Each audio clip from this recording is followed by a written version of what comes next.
Attorney general Mohammad Asaduzzaman বলেছেন, সাবেক প্রধানমন্ত্রী খালেদা জিয়ার বিরুদ্ধে যেসব মিথ্যা ও ষড়যন্ত্রমূলক মামলা হয়েছিল সেগুলো ইতিমধ্যে নিষ্পত্তি হয়েছে।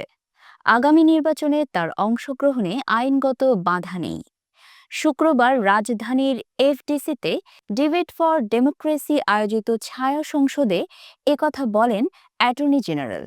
অনুষ্ঠানে সভাপতিত্ব করেন ডিবেট ফর ডেমোক্রেসির চেয়ারম্যান হাসান আহমেদ চৌধুরী কিরণ।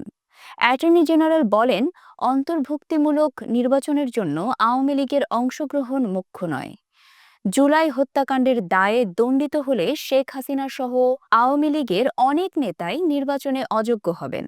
শেখ হাসিনার নির্মম পরিণতি ও পলায়নের পর তার পাশে এখন দলের কেউ দাঁড়াতে সাহস পাচ্ছেন না।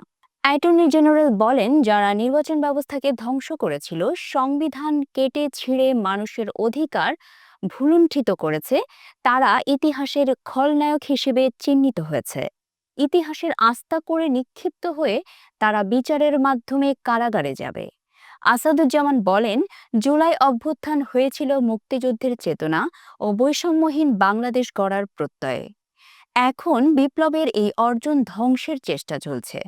কোনো ষড়যন্ত্রকারী এই অর্জনকে নস্যাৎ করতে পারবে না। জুলাই বিপ্লবে শহীদেরা ইতিহাসের মহানায়ক হয়ে থাকবেন।